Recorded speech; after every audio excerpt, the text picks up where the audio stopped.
안녕하십니까. 저는 서울에 사는 30대 남자입니다. 저한테 참 특별한 일이 있었습니다. 그리고 그 특별한 일만큼이나 특별한 분들을 만나게 되었어요. 오늘 그 이야기를 좀 나눠보려고 합니다. 남들은 놀고 먹기 즐기는 피 끓는 청춘이 저는 그리 행복하지 않았습니다. 남들만큼 충분히 즐기지를 못했던 것 같아요. 저는 원래 태어나고 자라기를 대구에서 자랐습니다. 어머니는 원래 서울분, 아버지는 대구분이셨는데 아버지가 대구에 직장이 있으셨거든요. 그래서 어머니가 아버지 계신 대구로 내려와서 살림을 꾸리시게 된 거였습니다. 그 사이에서 외동으로 태어난 저는 별 특별할 것 없이 잘 자랐습니다. 그러다가 고등학교 3학년 때 부모님이 사고로 돌아가시게 되셨습니다.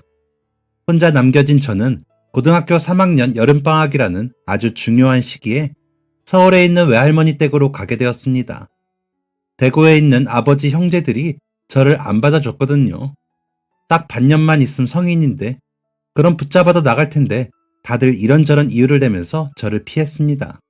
다 큰 남자애 집에 들이기가 부담스러우셨을 것 같긴 하지만 그땐 정말 속상하고 서럽고 우울했습니다. 서울서부터 대구까지 어머니 장례식장을 온 할머니가 고모랑 큰아버지가 다투는 거 보고 기겁을 하면서 화를 내시곤 저를 데려가기로 하셨습니다. 그래서 부모님 장례식이 끝나기 무섭게 부랴부랴 짐을 싸서 할머니를 따라 서울로 오게 되었습니다. 할머니는 서울에서 꽤 큰 한복집을 하셨습니다. 원래 할아버지랑 같이 하셨던 건데 할머니보다 10살이나 많으셨던 할아버지는 지병으로 병원에 오래 계시다가 제가 중학생 때 돌아가셨습니다. 그래서 할머니는 이모의 도움을 받으며 한복집을 운영하고 계셨습니다. 할머니가 결혼하시고 월세로 이 집 저 집 옮겨 다니시며 고생 다 하시다가 어머니 시집까지 보내시고 지으신 집이 있었거든요. 거기서 할아버지랑 두 분이서 살고 계셨는데 할아버지가 떠나신 후로는 혼자 사셨습니다. 제가 그 집으로 들어가게 된 거였고요. 명절마다 왔던 집은 정겨운 느낌이었지만 막상 이곳에서 살게 되었다고 하니 기분이 이상했습니다. 낯설기도 하고 어색하기도 했습니다. 저는 할머니와 많이 친하진 않았습니다. 아주 어렸을 땐 명절에 일주일씩 있으면서 할머니 무릎에 앉아서 밥도 먹고 가족들 다 보는 앞에서 재롱도 부렸던 것 같은데 다들 어릴 때만 그렇지 크면서 점점 낯가리게 되기 마련이잖아요. 또 핑계를 대보자면 제가 무심하기로 유명한 대구 남자이기도 했고요. 19살이면 할머니 앞에서 재롱 부릴 나이는 전혀 아니잖아요. 그래서 더 할머니랑 사는 게 어색하게 느껴졌습니다. 할머니는 이런 제 마음을 아시는지 모르시는지 항상 저를 안타깝게 생각하셨습니다. 에휴, 요즘엔 결혼시켜놓고도 키우는 게 자식이라고 하던데 아직 학교도 졸업 안 한 애 혼자 두고 뭐들 그리 급하게 갔는지. 이 늙은이도 아직 버젓이 살아있구만. 아이고야, 주원이가 제일 불쌍하지. 주원이만 불쌍하지. 소중한 막내딸이 세상을 떠나서 슬프실 법도 한데 할머니는 언제나 제 생각만 하셨습니다. 그 관심이 저는 어색했습니다. 고작 며칠이었지만 장례식장에서 고모, 고모부, 큰아빠, 큰엄마들과의 반응과는 너무 달랐거든요. 본인의 슬픔이 우선이라 저는 안중에도 없던 사람도 있었고 같이 돌아가신 어머니까지 외면하고 끝까지 아버지 이름만 부르는 사람도 있었고 혹시나 저라는 존재를 떠맡게 될까봐 눈치를 보고 일부러 모른 척하던 사람도 있었으니까요. 그 집 사람들은 애초부터 그런 성격들이었습니다. 어떻게 오형제 중 아버지만 빼고 그렇게 표독스러울까 신기할 정도였죠. 험한 언행에 폭력적인 성향, 그득그득 붙어있는 욕심들까지 다들 그런 사람들이었습니다. 하지만 제 부모의 장례식장에서까지 그럴 줄은 몰랐던 거죠. 그와 반대로 외가댁의 사람들은 하나같이 정이 많고 친절하신 분들이었습니다. 아마 모두 할머니를 닮아서 그렇지 않을까 하고 어릴 때 생각했었죠. 외가댁은 명절에만 가고 줄곧 대구에 있으면서 친가 식구들만 종종 만났기에 외가댁의 호의가 어색하게만 느껴졌습니다. 두 형제의 늦둥이 딸을 키우던 큰 이모는 저와 할머니가 계시는 집에 일주일에 한 번씩 오셔서 저녁밥도 차려주시고 반찬거리도 해놓고 가셨습니다. 삼촌들도 오며 가며 들리셔서 저 용돈도 챙겨주시고 할머니 좋아하시는 과일도 사오셨고요. 처음엔 부담스러웠지만 점점 그 호의에 기분이 좋았습니다. 하지만 삼촌들과 이모를 보면 어머니 생각이 많이 났습니다. 어머니와 판박이처럼 닮으신 할머니를 보면 더욱 그랬고요. 그래서 학교 끝나고 혼자 시간을 때우다가 밤늦게 집에 들어간 적도 있었습니다. 하지만 그것도 한 1, 2주 하다가 그만뒀습니다. 할머니께서 제가 집에 들어올 때까지 기다리셨거든요. 잠과 씨름을 하며 소파에 앉아 TV를 보시다가 제가 들어오는 소리가 나면 깜짝 놀라 일어나셔서는 저를 반겨주셨습니다. 그리고 이렇게 말하셨죠. 우리 주원이 밥은 먹었어? 그때부터 그냥 받아들이기로 했습니다. 제 부모님이 세상을 떠났다는 것도, 그중 가장 많이 사랑했던 어머니가 할머니와 닮았다는 것도, 그리고 그런 할머니를 보면 어머니 생각이 나서 마음이 아픈 것도 그냥 다 받아들이고 피하지 않기로 했습니다. 아, 또 하나 받아들인 것은 제 학교 생활이었습니다. 고등학교 3학년 2학기에 전학을 온 저는 학급 애들한테 딱히 관심의 대상이 아니었습니다. 그럴만도 하죠. 저보다는 본인들이 대학을 가느냐 못 가느냐가 훨씬 중요할 때이니 저 같은 건 있던 말던 신경도 안 쓰였겠죠. 서울 애들과 다르게 대구 사람인 제가 심하게 사투리를 쓰니 그걸로 좀 신기해하긴 했지만 잠깐뿐이었습니다. 그래서 저는 아직도 서울 고등학교에 친한 동창이 단 한 명도 없습니다. 저 대구에서는 초중고 같이 나온 오랜 친구들도 여럿 있었고 다른 학교 친구들하고도 친하게 지내고 학원에서 사귄 친구들도 있어서 친구가 정말 많았거든요. 친구 없는 외로움 같은 거 전혀 모르고 살았는데 서울로 전학 간 그 반년 동안 너무너무 외로웠습니다. 하지만 저도 그땐 큰일 겪었으니 친구 사귀고 하하호호 놀 기분도 아니었기에 그냥 꼬박꼬박 학교 나가는 거에 의의를 두고 친구 사귀는 건 일찌감치 포기했습니다. 그리고 이 외로움과 우울함에 적응해 갔습니다.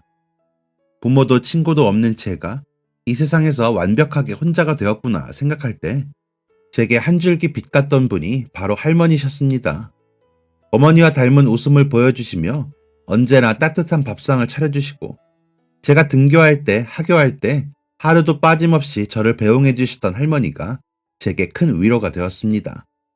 이제 시간이 오래 지났으니 할 수 있는 말인데 그때 정말 할머니가 안 계셨다면 저는 극단적인 선택을 했을지도 모를 정도로 많이 힘들었습니다. 부모님이 살아계실 땐 대학교에 가고 싶었습니다.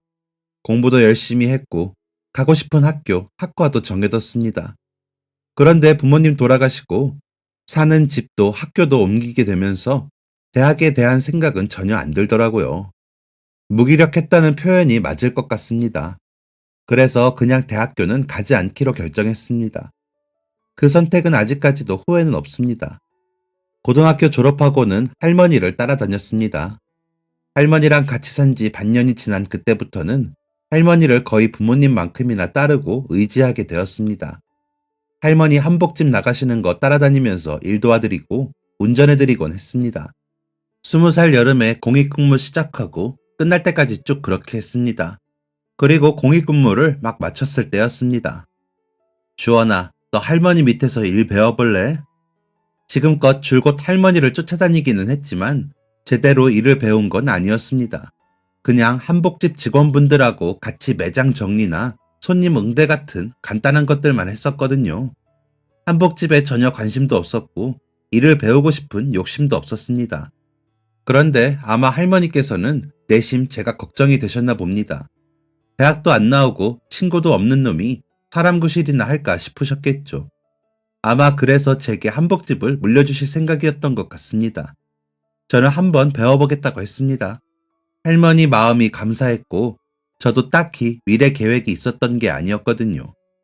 뭐든 지금보다는 낫지 않을까 하는 마음에 할머니를 따랐습니다. 그렇게 한 달쯤 일한 어느 날이었습니다. 주말 아침, 할머니랑 아침밥을 먹고 있는데 삼촌들하고 이모가 찾아왔습니다. 할머니 댁에 올 때 언제나 양손이 무겁던 분들이 어쩐 일로 다들 빈손이었습니다. 그리고 어쩐지 표정들도 평소 같지 않았습니다. 떨떠름한 표정을 감추려 억지로 입꼬리를 올리고 있는 것 같아 보이기도 했고 제 눈치를 보는 것 같기도 했고요. 다들 어쩐 일이냐? 어머니, 식사 다 하시면 그때 얘기해요. 저희 거실에 있을게요. 할머니는 혀를 끌끌 차셨습니다. 삼촌들이랑 이모가 왜 왔는지 아시는 눈치였습니다.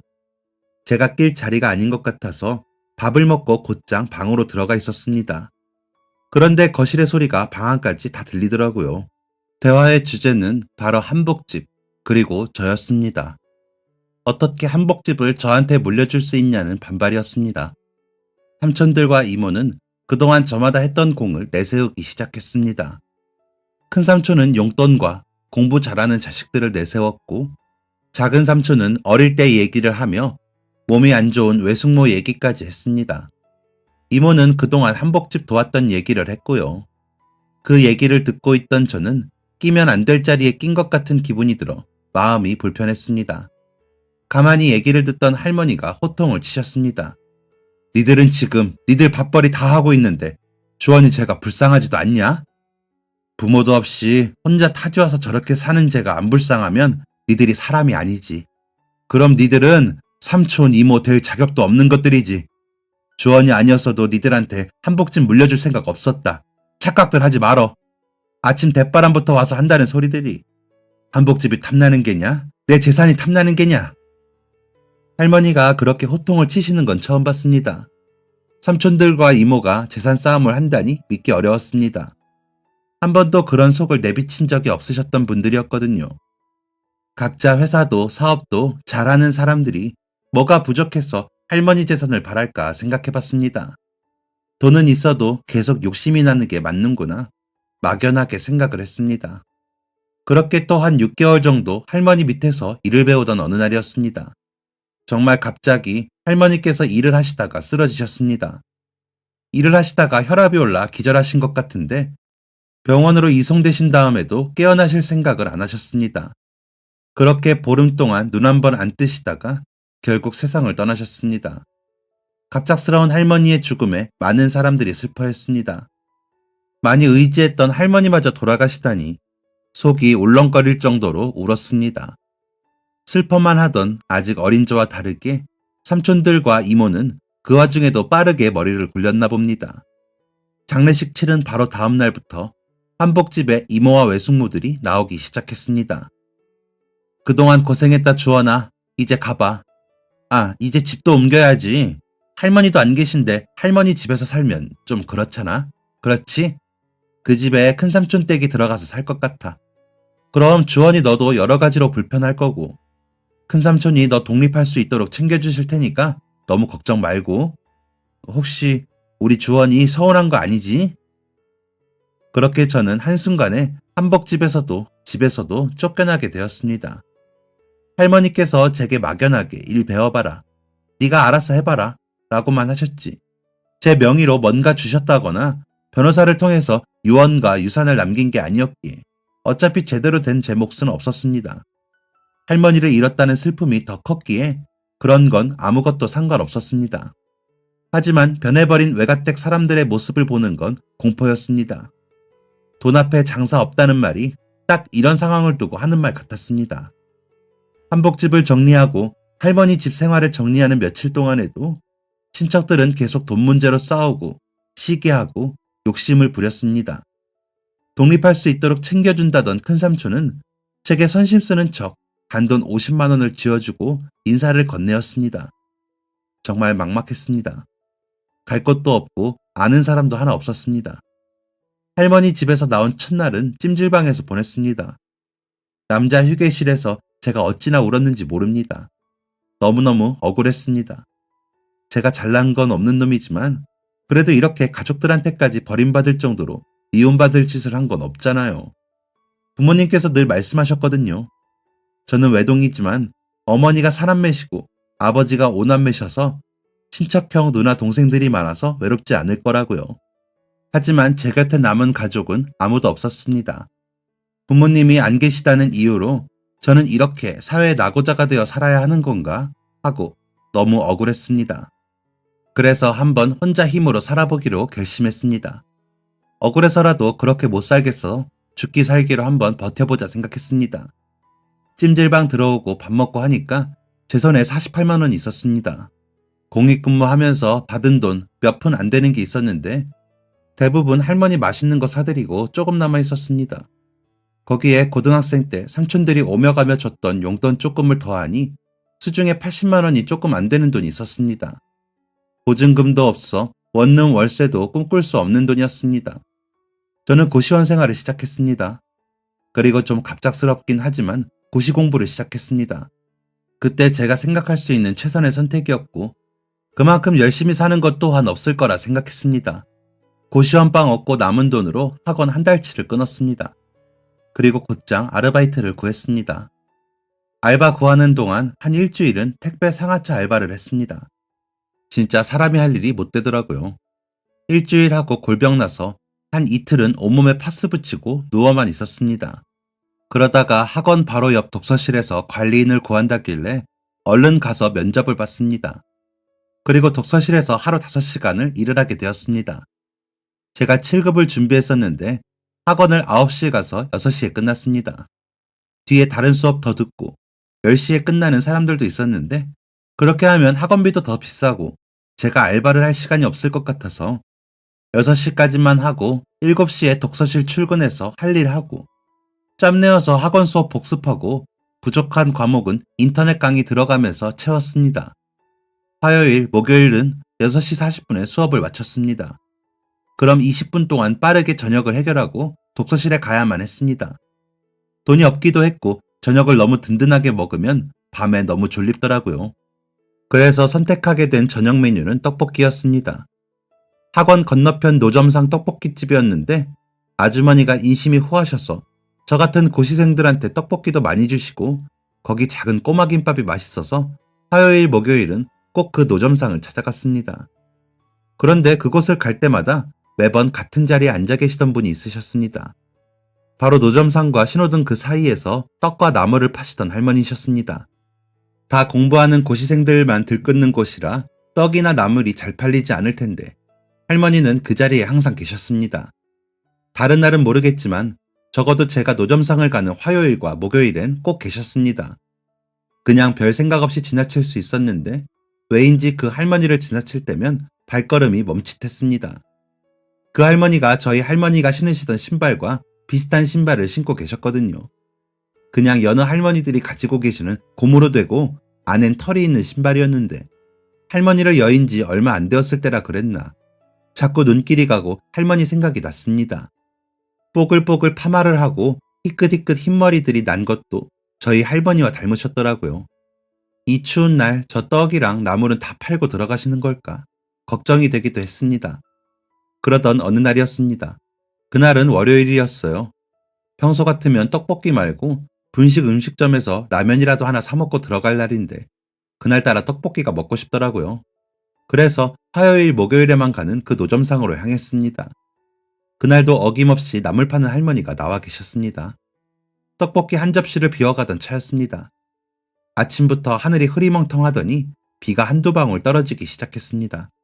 나물 할머니께서 급하게 일어나시며 나물들과 떡을 봉지에 담으셨습니다. 그 사이 빗방울은 더욱 거세지기 시작했고요.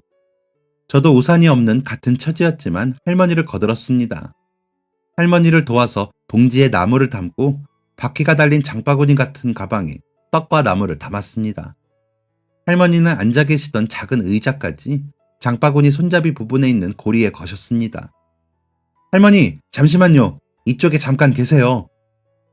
이미 빗방울은 거세졌는데 할머니가 그냥 가려고 하시길래 저는 황급히 할머니를 멈춰 세웠습니다.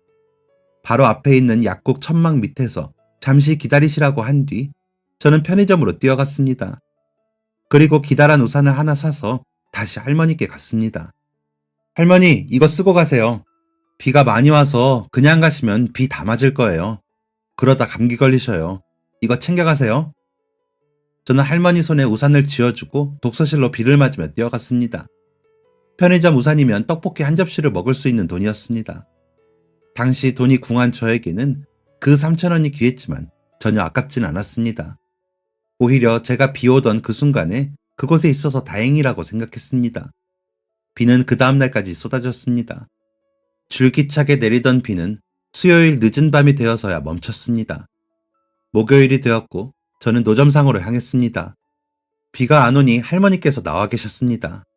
할머니, 그날 잘 들어가셨어요? 비가 많이 와서 계속 못 나오셨죠? 아유, 총각, 내가 드디어 만나네. 이거 받아가요. 할머니는 저를 보시자마자 환하게 웃으셨습니다. 그 환한 웃음이 저희 할머니와 많이 닮아서 마음이 뭉클해지기도 잠시. 할머니는 제게 무언가를 건네셨습니다. 다름 아닌 제가 사드린 우산과 콩, 밤, 대추 같은 것들이 콕콕 박힌 영양 찰떡을 주셨습니다. 제가 떡은 꿀떡 아니면 가래떡 이런 것밖에 모르는 사람인데 영양 찰떡은 알고 있거든요. 저희 어머니가 엄청 좋아하시던 떡이었습니다. 그걸 너무 좋아하셔서 어릴 때는 할머니께서 어머니한테 직접 만들어주신 적도 있다고 하셨죠. 아, 젊은 사람들은 이런 떡 안 먹나? 아니요, 할머니. 먹어요. 저 떡 좋아해요. 정말 감사합니다. 정말 감사해요. 잘 먹을게요, 할머니. 제가 떡 좋아한다는 말을 하니 할머니는 또 환하게 웃으셨습니다.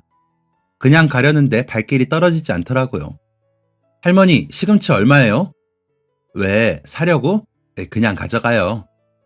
아니에요. 저 오늘 정말 시금치 사려고 했거든요. 3,000원어치만 주세요.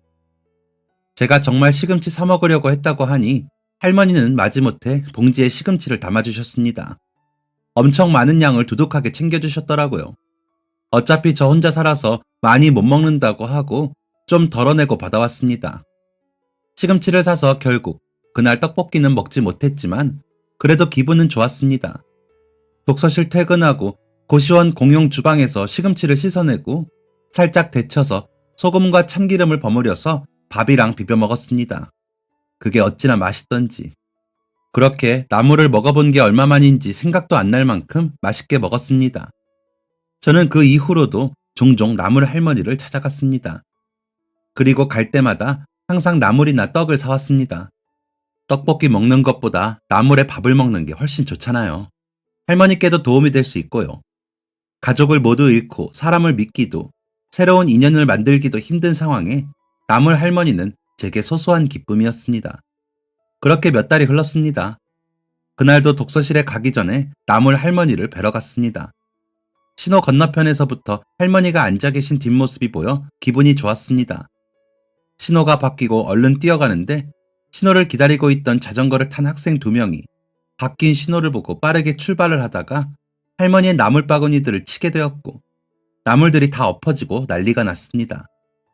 저는 얼른 할머니께 달려갔습니다. 아유, 이를 어째. 아이고. 할머니 괜찮으세요? 안 다치셨어요? 제가 도와드릴게요. 나물과 떡은 땅바닥에 고르고 사람들 발에 밟히고 자전거 바퀴에 밟혀서 엉망이 되고 말았습니다.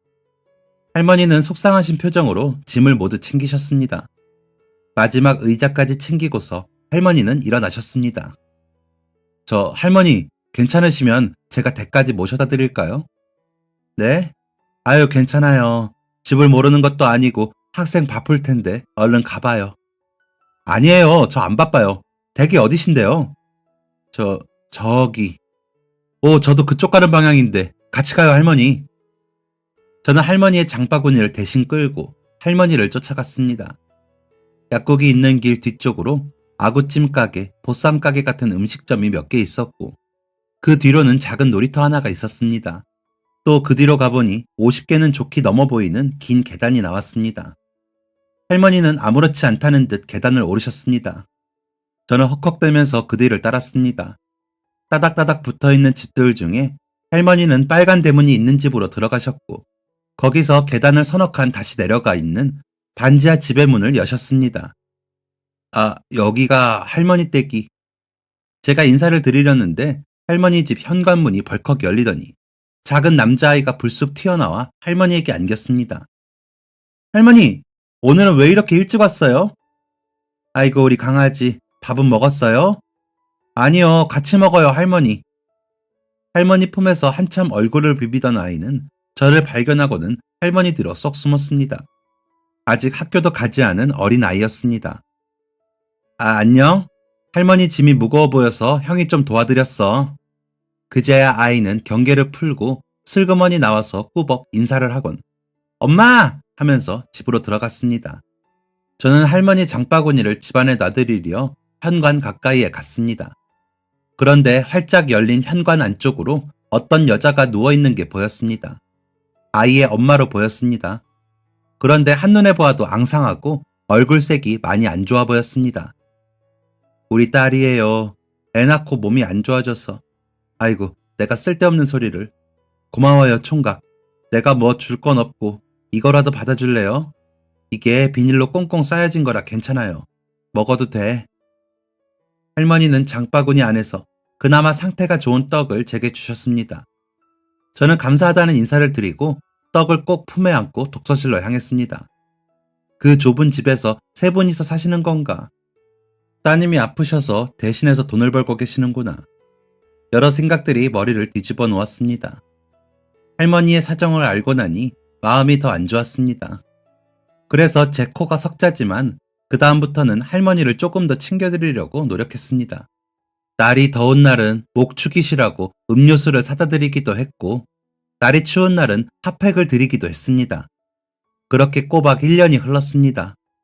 어느 순간부터 할머니의 모습은 보이지 않았습니다. 노점상 떡볶이집 아주머니께 여쭤봐도 모른다고 하셨습니다. 혹시 어디가 아프신 건 아닐까? 무슨 일이 생기셨나 걱정이 되었습니다. 혹시나 마주칠까 할머니 댁 앞에서 소성인 적도 있었지만 할머니를 뵙지는 못했습니다. 집까지 가보기엔 저는 할머니와 아무 사이가 아니었으니까 부담스러워 하실 것 같아서 그만뒀습니다. 그렇게 걱정을 하다가 두 번째 보는 시험날이 다가왔고, 시험에 열중할수록 할머니의 기억은 자연스레 잊혀져 갔습니다. 저는 꼬박 2년 반을 공부한 끝에 시험에 붙었습니다. 그렇게 7급 공무원이 되었습니다. 희망이 없던 제 삶에 하나의 꿈을 꾸고 그 꿈을 이루게 되니까 그 다음 꿈은 자연스럽게 생겼습니다. 작은 목표부터 차곡차곡 이뤄갔습니다. 취직을 하고서도 1년은 고시원에서 생활을 했습니다. 그리고 대출을 받아 전셋집을 얻어서 들어갔습니다. 그러면서 취미생활도 시작하게 되었습니다. 혼자 자전거도 타러 다니고 테니스도 쳐보고 꿈만 꿨던 혼자 영화관에서 영화 보는 것도 해보았습니다. 직장 사람들도 다 좋은 분들이셨습니다. 제가 친척들한테 한번 데이고 나니까 사람을 믿기가 정말 힘들더라고요. 혹시 저 사람도 내가 걸림돌이 되면 가차없이 버리진 않을까 하는 의심도 들었고, 저에게 비추는 호의가 순수한 호의인지 따져보기도 했습니다. 그런데 이렇게 사니까 저만 힘들더라고요. 저만 스트레스 받고 저만 마음이 불편하더라고요. 그리고 그렇게 의심할 만큼 제 직장 동료들이 제게 해를 끼치거나 나쁜 짓을 한 것도 아니었고요. 그래서 그냥 마음의 문을 열기로 했습니다.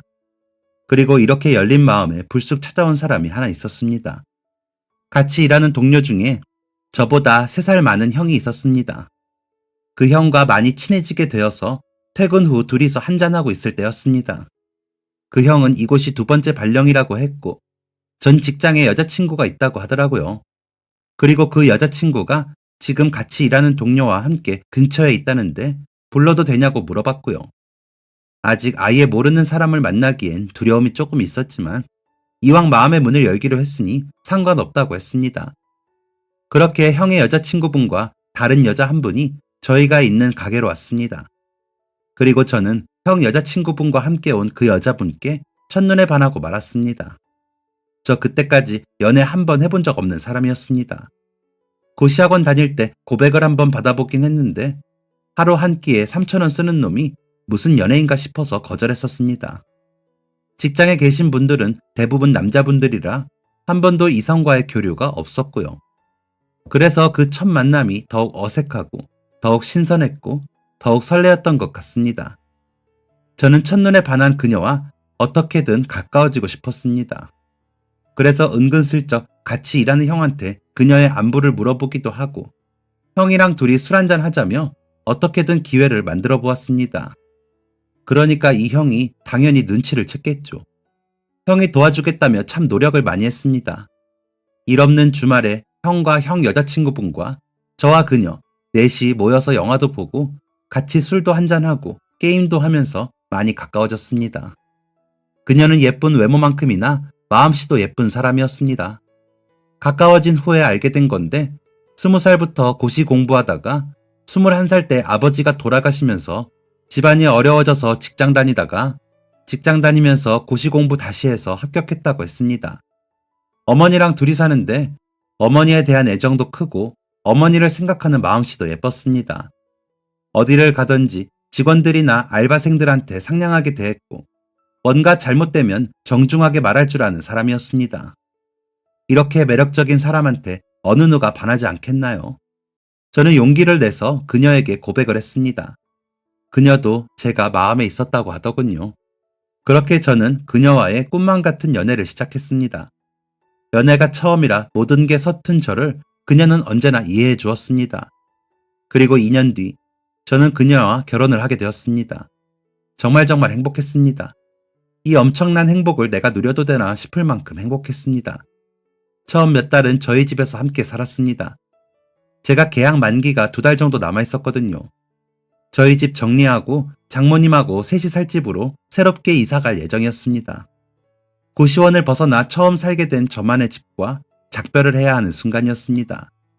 그런데 혼자 살아서 짐이 없을 거라 생각했는데 의외로 짜잘한 짐들이 많더라고요. 이사하는 데 돈도 많이 드니까 최대한 와이프와 둘이서 정리를 해보기로 했습니다.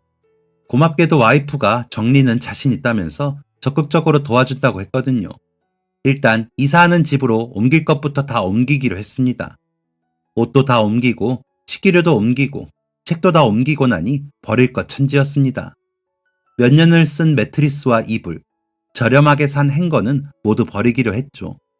그렇게 얼추 다 버리고 나니까 냉장고랑 TV가 남더라고요. 그냥 버리기에는 좀 아까웠습니다. 그러다 와이프가 중고 사이트에 올려보는 게 어떻겠냐고 하더라고요. 그런데 그 가전제품이 좋은 게 아니었거든요. 둘 다 스크래치가 있는 상품이라 B급 상품으로 나와 있길래 값싸게 구매한 것들이었습니다. 그렇지만 버리기에는 둘 다 고장 하나 없이 잘 되는 것들이었습니다. 그래서 와이프가 믿져야 본전이라며 중고 사이트에 올려보았습니다. 그러니 다음날 바로 냉장고를 산다는 사람이 나타났습니다. 가게를 운영하시는 아주머니인데 직원들 반찬 넣을 냉장고가 없다면서 싸게 줘서 고맙다며 가져가셨습니다. 그런데 TV는 영 반응이 없더라고요. 오래된 TV라서 예쁘지도 않고 옆에 스크래치도 있어서 인기가 없나 보다 했습니다. 그러다 계약 만기인 2달이 가까워졌습니다. 그냥 내다 버려야겠다. 그럼 누구든 가져가지 않을까 하던 순간이었습니다. TV를 산다는 사람이 나타난 겁니다. 다행이다 싶어서 바로 다음날 약속을 잡았습니다. 약속한 시간에 맞춰서 동네에 있는 놀이터로 갔습니다. 아이들이 뛰어노는 모습을 보고 기다리고 있는데 어떤 사람이 제게 다가왔습니다. 혹시 중고 사이트에 TV 판다고 올리신 분 맞으세요? 그런데 어른이 아닌 아이였습니다. 초등학생 4, 5학년이 되어 보였습니다. 당황스럽더라고요. 아이가 나올 줄은 상상도 못했으니까요. 너 혼자 왔니? 네, 저 들고 갈 수 있어요. 제가 당황을 하니까 아이가 자신있게 대답했습니다. 아무래도 마음이 놓이지 않았습니다. 작다고 해도 TV인데 이 무거운 걸 애가 어떻게 들고 가나 싶었거든요. 괜찮으면 내가 너희 집까지 TV 옮겨줄까? 아이는 잠시 고민하는 눈치였습니다. 그래서 저는 아이한테 TV를 들려줬습니다. 어때? 엄청 무겁지? 못 들고 갈 것 같지? TV만 옮겨줄게. 네, 그럼 부탁드립니다. 아이는 총총 발걸음을 옮겼습니다. 저는 TV를 들고 아이를 따라갔습니다. 아이는 놀이터에서 20분이나 떨어진 곳에 살고 있었습니다. 좁은 골목골목을 자유자재로 움직이며 아이는 집을 찾아갔습니다. 아이는 아이만큼이나 작은 대문을 열고 들어가더니 그보다 조금 더 큰 현관문을 가리켰습니다. 여기가 저희 집이에요. 아, 그렇구나. 저 그런데 제가 사실은 TV 설치를 못하는데 알려주시고 가실 수 있으세요? 해주시지 않아도 돼요. 알려주시면 제가 해볼게요. 그래, 그럼 어려울 수 있으니까 형이 하면서 알려줄게. 잘 봐야 해. 아이가 현관문을 열었습니다. 좁은 반지하였습니다. 아이는 길쭉한 거실장을 가리켰습니다. 저는 TV를 그 위에 올려놨습니다. 그런데 제 뒤에 있던 이불 더미에서 부스럭거리는 소리가 들렸습니다. 두꺼운 이불로 가려져서 몰랐는데 누가 누워 있었던 모양입니다. 누가 왔냐? 누워 계셨던 분은 가느다란 목소리를 내며 자리에서 일어나셨습니다. 뽀글뽀글 파마머리의 할머니셨습니다. 할머니, 내가 TV 사왔어. 아이가 신이 난 목소리로 불을 켰습니다. 그리고 누워 계셨던 할머니가 제 쪽을 돌아보셨고, 저는 너무 놀라서 다리에 힘이 풀리고 말았습니다. 제 눈앞에 계신 할머니가 바로 그 나물 할머니신 겁니다. 할머니도 저를 한참 쳐다보시더니 눈을 동그랗게 뜨셨습니다. 할머니, 할머니 맞으시죠? 할머니 저 알아보시겠어요? 아유, 그럼요, 그럼요. 알아보지. 총각, 어쩐 일이에요? 아이가 TV를 사겠다고 나와서요. 무거울 것 같아서 옮겨주었는데 할머니 손주분이신 줄 몰랐네요. 야, 너 정말 많이 컸구나. 와, 진짜 신기하네. 그쵸, 할머니? 저 그때 할머니 갑자기 안 보여서 걱정 많이 했어요. 아유, 그랬구나. 내가 경황이 없어서 총각한테 말도 못했네. 그때 봤던 우리 애가 저 하늘로 갔어요. 딸 상 치르고 이사까지 가게 되는 바람에 내가 인사도 못했어. 미안해요. 미안해. 아, 그러셨구나. 죄송해요. 그런 일 있으신 줄 모르고. 죄송은 무슨. 이제 한참 지났는데 뭐. 아유, 총각, 시험 잘 봤어요? 아, 네, 저 합격했어요. 아, 이제 총각도 아니에요. 저 결혼했거든요. 아유, 잘 됐네. 잘 됐어. 축하해요. 할머니와 대화를 나누는데 몇 년 사이에 할머니가 많이 늙으신 것 같아서 마음이 아팠습니다. 그래도 전에는 검은 머리가 있으셨는데 이제는 아예 흰머리로 가득하셨고 말씀하시는 내내 기침도 종종 하시더라고요. 아이한테 들어보니 감기에 걸리셨다고 했습니다. 그리고 아이가 덧붙여서 말하더라고요. 할머니가 TV 보는 거 좋아하신다고. 저녁에는 6시 내 고향 봐야 하고 아침에는 드라마도 보시는데 TV가 고장났다고 했습니다. 그래서 할머니 TV를 사드리고 싶은데 돈이 없어서 중고 사이트에서 찾아보다가 제가 올린 TV를 보고 한 달을 고민을 했대요. 돈이 없으니까요. 그러다 할머니한테도 말씀드리고 할머니가 사자고 해서 메시지를 보낸 거라고도 했습니다. 그러면서 꼬깃 한 10,000원짜리 5장을 제게 내밀었습니다. 형, 여기요. TV 옮겨주시고 설치해주셔서 감사합니다. 아니야, 이거 안 받을게. 어차피 버리려고 했던 TV거든. 버리는데 돈 안 들고 잘 됐지 뭐. 이걸로 할머니랑 맛있는 거 사 먹어. 네? 그래도 형 간다. 또 올게. 아이한테 돈을 안 받길 참 잘했다 생각했습니다. 그런데도 계속 마음은 불편했습니다. 저는 나물 할머니와 아이를 만난 것을 와이프에게 말해주었습니다. 제가 연애할 때 와이프한테 나물 할머니와의 인연을 말한 적이 있었거든요. 그래서 와이프도 저만큼이나 많이 놀랐습니다. 어떻게 그렇게 만나냐면서요. 계속 신경 쓰여? 힘들게 사시는 것 같아서 우리가 좀 도와드릴까? 어떻게? 저도 도와드리고 싶은 마음은 있었지만 방법이 떠오르지 않았습니다. 그리고 이제 결혼까지 했으니까 경제적인 부분은 와이프도 동의를 해야지 선택할 수 있는 거였잖아요. 그래서 선뜻 말을 꺼내기도 어려웠는데 와이프가 먼저 말을 꺼낸 겁니다. 어떻게 도와주냐는 말에 와이프는 그녀답게 현명한 방법을 제시해 주었습니다. 저는 그 다음 주에 다시 나물 할머니 댁을 찾아갔습니다. 할머니와 아이가 같이 먹을 수 있는 간식과 반찬을 사들고 와이프와 함께 갔습니다. 할머니, 제 아내예요. 소개해드리고 싶어서 왔어요. 아유, 참하네. 예쁘네, 예뻐. 잘 만난 거예요, 새댁. 이 총각이 정말 착해요. 안녕하세요, 할머니. 주원 씨한테 말씀 많이 들었어요. 고시 공부로 힘들었는데 할머니 덕분에 힘낼 수 있었다고 하더라고요. 주원 씨가 많이 따랐던 외할머니만큼이나 많이 좋아하는 분이라고도 했고요. 아유, 남사시렵구려. 그리고 와이프와 저는 준비했던 말을 할머니께 했습니다. 할머니가 부담스러워하지 않는 선에서 아주 예의 바르게요. 제가 가족이 없다는 사실을 말씀드렸고 고시 준비를 할 때 많이 힘들었는데 할머니가 제 가족이 된 마냥 많이 의지를 했었다는 것도 말씀드렸습니다. 그리고 이렇게 다시 인연이 되어 정말 기쁘고 괜찮으시다면 이 인연을 계속 이어가고 싶다고도 했죠. 할머니는 조금 당황하신 듯 했지만 이내 알겠다고 하셨습니다. 좋은 사람들이 생기는 건 언제나 좋은 일이니까 나는 좋아요. 우리 손주한테도 좋을 것 같고요. 혹시나 할머니께서 부담을 느끼시면 어쩌나 걱정했는데 와이프가 말을 잘해준 덕분에 할머니께서 마음을 열어주셨습니다. 그래서 저희는 그날부터 나물 할머니를 정말 저희 할머니라 생각하고 할머니의 손주분을 제 조카라고 생각하고 챙겨주게 되었습니다. 그렇게 지금 1년이 흘렀는데 여전히 일주일에 한 번씩 할머니 댁에 갑니다.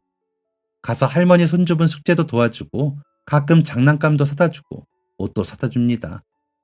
그리고 할머니 좋아하시는 과일, 떡도 사다 드리고 가서 안마도 해드립니다. 얼마 전에는 같이 병원 가서 건강검진도 해드렸습니다. 할머니께서 감기에 자주 걸리시는 것 같아서 걱정했는데 다행히 아주 건강하시다고 하더라고요. 할머니께서도 내심 신경이 쓰이셨나 봅니다. 검사하실 때 많이 긴장하신 것 같더니 결과 듣고선 환하게 웃으셨습니다. 돌아가신 제 외할머니, 제 어머니만큼이나 예쁜 얼굴로 말이죠. 곧 설이 다가오는데 이번 설에는 다 같이 갈비를 먹기로 했습니다. 며칠 전부터 와이프가 어디 갈비가 맛있나 열심히 찾아보는 중입니다. 이 특별한 관계가 앞으로도 계속되기를 바라며 제 곁에 있는 이 좋은 사람들과 계속 좋은 일만 있기를 바라며 또 새로운 꿈을 꾸고 새로운 목표를 세우면서 열심히 살겠습니다. 지금까지 사연 들어주셔서 감사합니다. 사연이 재밌으셨다면 구독과 좋아요를 눌러주세요. 감사합니다. 안녕히 계세요.